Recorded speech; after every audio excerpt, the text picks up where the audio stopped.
grew up Catholic within the Catholic Church. My parents always raised me to go to church on Sundays. So I did everything I was supposed to do growing up. Went to, graduated from high school, competed in sports, got good grades, everything that parents teach their kids to do. After high school, I got in a car accident. After grad night, I went to the Lakers parade when they won the back-to-back titles. I was coming back home, was running on basically no sleep. Fell asleep, rear-ended someone, totaled my car. And after that, I began stealing. Because I started telling myself, my insurance is going to go up, so I have to cover my insurance costs. So that was the first knock that I didn't listen to. Then I went on to college, where I began drinking excessively, partying, acting lustful towards women, and going less and less to church.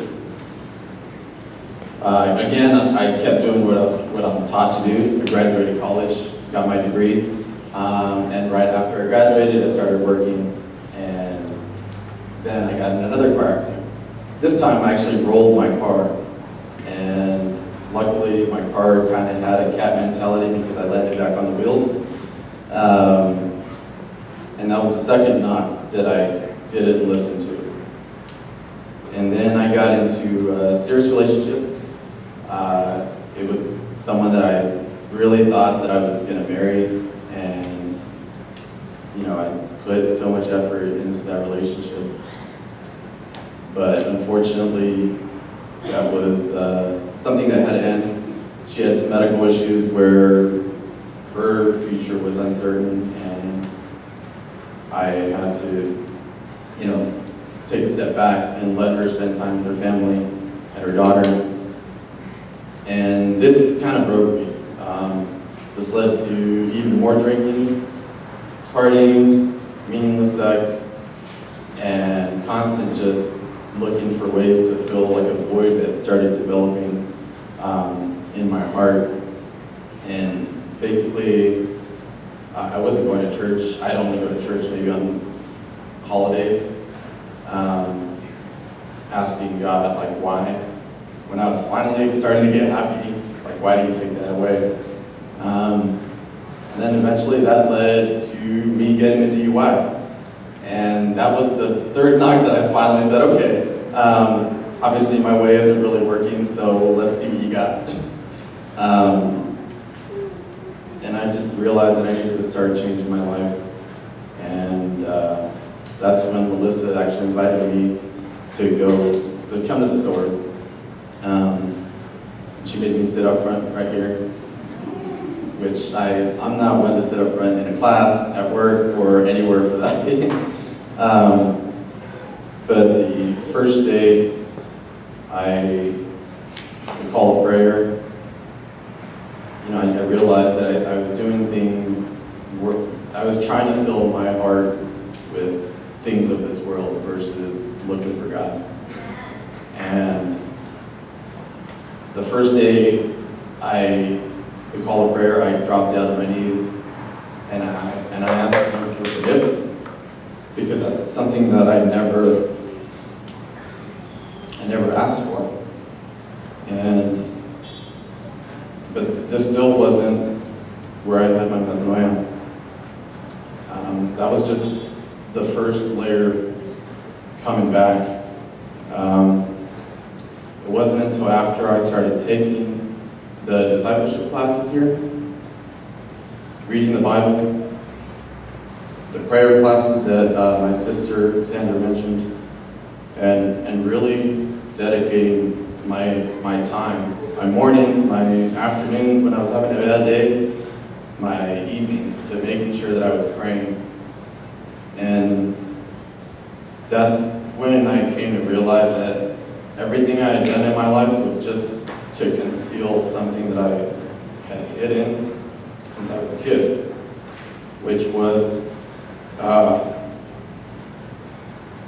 my cousin molested me when I was a kid, just a small kid, and Archbishop Fulton Sheen tells us that when we have something in our conscience that we do everything that we can to hide it.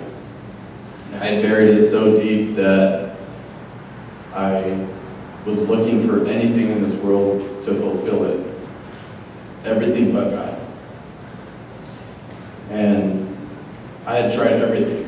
Drinking, partying, sex, different events.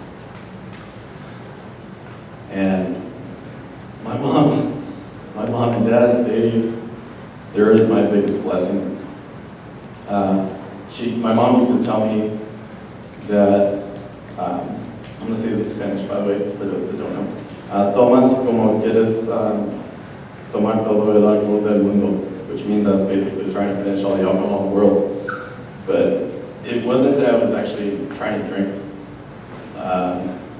all the alcohol in the world. It was that I was trying to drink to forget and to keep it suppressed. And it wasn't until our day of prayer, graduation, that I finally realized what I had been hiding my entire life. And I asked God for forgiveness for all the worldly things that I did to try to hide it. And most importantly, I asked for Him to grace me to be able to forgive my cousin, which I now do. I don't hold that against.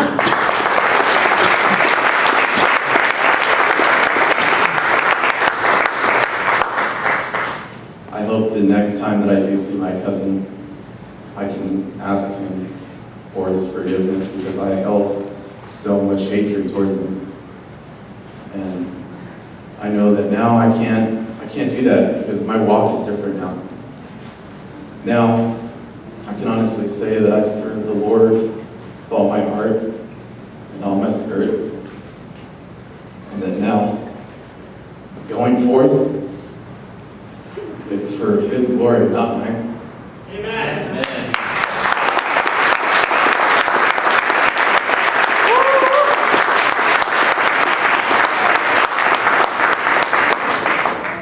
And I know that sometimes we try to hide things, and eventually it's going to come out. You can't hide it, especially when it's so close to God. He'll heal all your wounds, all your pains. And I know that for certain because He's healed mine. And I thank Him every day for that. And I thank Him for my parents, because they've been there through thick and thin with me, and it's been a complete blessing. And I just want to say thank you to the ministry. Thank you to Melissa for inviting me, because it's a step that I wasn't willing to take on my own. And I know through His grace, His love, that we can conquer anything. Thank you, Jesus.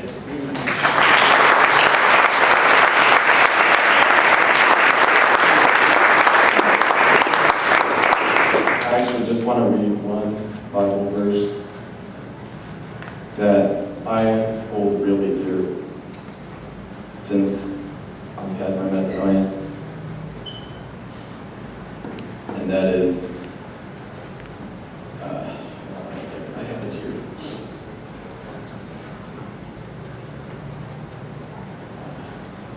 Sorry, I can't even find it right now, I'm so embarrassed. But it is, when Jesus says, I am the light of the world. He who follows me will not walk in darkness, but will walk with His light. Yeah.